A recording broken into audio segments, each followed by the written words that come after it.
expected. I expected everyone to be ditching today. Now I'm getting kind of nervous. You're going to have to say extra words. Yeah. Okay, well, I was going to make you guys a video, but then I ran out of time. Sully, you bastard. And, I'm sorry. No, I'm sorry. I'm just kidding. That kind of language. Sorry. Excuse my language. N-word. Just call him N-word now. Okay, no, I didn't make a video. Well, I did make one, and then I decided that I just don't look good on camera. That's why I'm always behind it, so yeah. Then I thought I was going to sing you a song, but then I was like, hey, Rachel, there's a reason you're not in choir. So, there we go. So, I just am going to tell you a little bit about me. And Felix, please stop staring at me like that. And, then I'm going to show you a PowerPoint on about the people who have meant the most to me. And I'm sorry I didn't have a chance to thank everyone, so there's only select people, but I love you all. Okay, well, I'm Rachel, I'm 17. I was born and raised in Hollywood, kind of a weird town, and then when I was around 10, I moved here, and it was just really different for me, total culture shock and everything, but I've kind of got to live really quite different lives and stuff. So I learned a lot from different types of people and everything along the way. Well, I have 2 siblings and my parents that I live with. I'm not really close to any of them, honestly. My dad and I spend about 99% of the time arguing, but that 1% of peaceful time comes when we're not talking. And my mom's really supportive, but she has always had MS my entire life, so I've always kind of had to take care of her, and that's kind of what our relationship is. My sister's autistic, and because my mom's sick, and my dad works all the time in different locations away from us, I kind of just take care of her too. And same goes for my brother. So I guess I'll start the PowerPoint and I'll kind of explain stuff about me as I think certain people.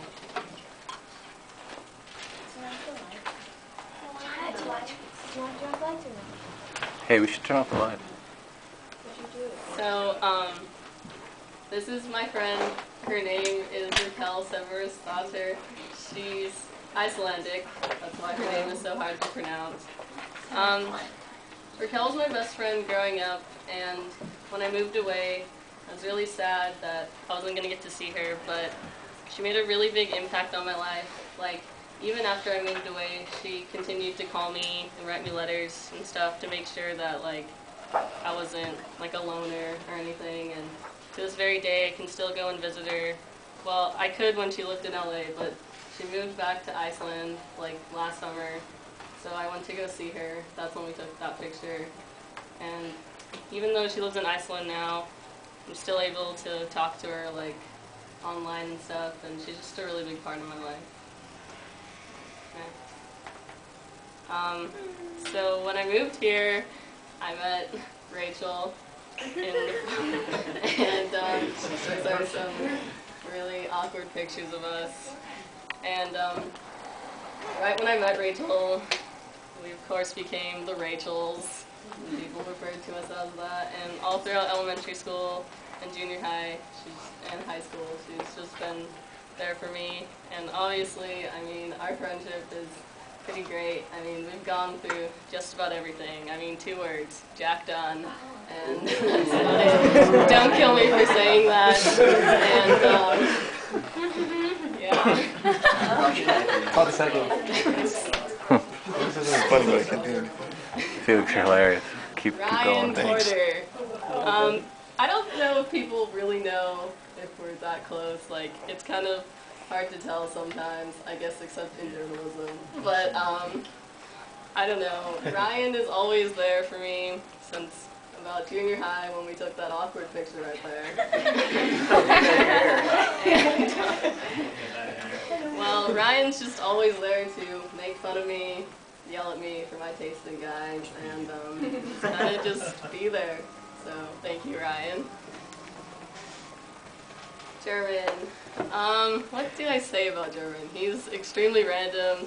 I met him when he was a very, like, quiet, shy Asian boy in Schaefer's class.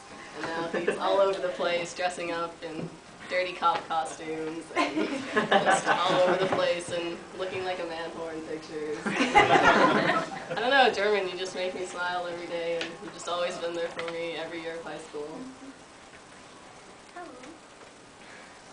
This is Marissa. She's not really like my best friend. She's pretty much my sister. We can do anything together, really. I mean, we have really random goals, and I'm gonna miss her a lot when she leaves to Sonoma because she's practically my family, and it's gonna be really hard not to see her. This is Trenton.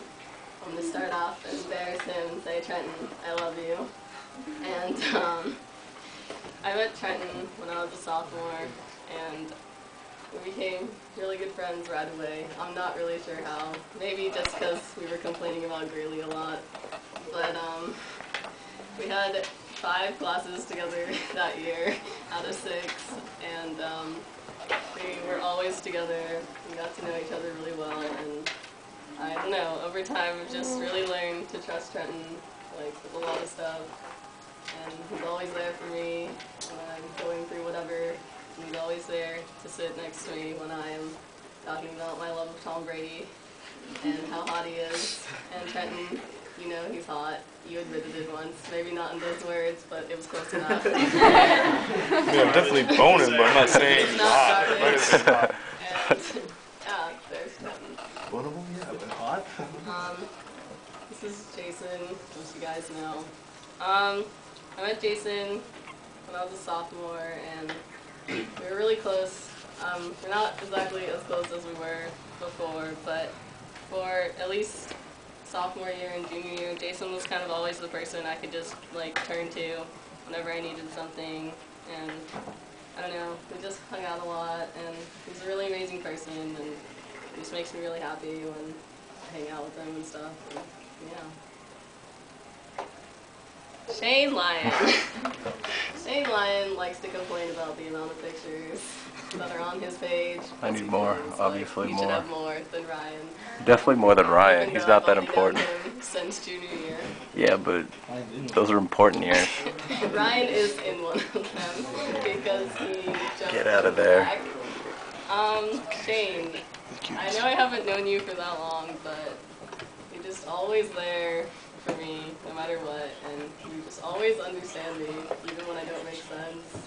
And I don't know, I mean, we do a lot of stuff together. We help out at the homeless shelter, and we hang out constantly, and we go to dances, and we cut Kendall and Marissa out of formal pictures. They were not good in the picture anyway. Yeah. And then there's Hargis. Hargis and I became close junior year, and it was originally just to like study a lot together, but we always never end up studying. It's kind of sad. We could spend like 3 hours not studying, and so I don't know. Hargis just we have a lot in common, and we talk about almost everything. We probably spend too much time talking about douchebags and queers. Hargis, am I right? And I don't know, I can tell Hargis anything really. And I always have fun hanging out with her, even if we're not doing anything.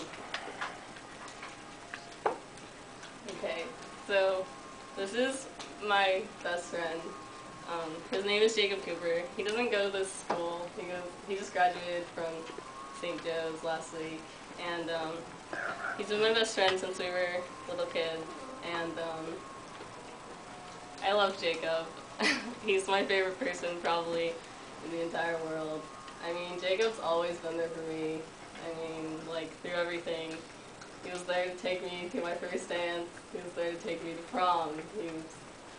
I go to his graduations, and I know he'll be at mine. And we're just, I don't know. I know I spend too much time going to his baseball games, and we text every day. And I don't know, I just can't really imagine life without Jacob, and it's going to be really hard for me next year because he's going to school in Colorado, and I'm staying here, and it hasn't quite hit me yet that he's not going to be there, like 5 blocks away, and I just really don't know how I'm going to live without him.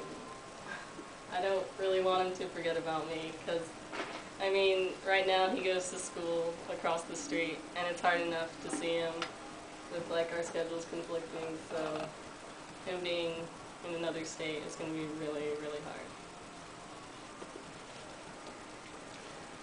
These are my 2 wrestling coaches.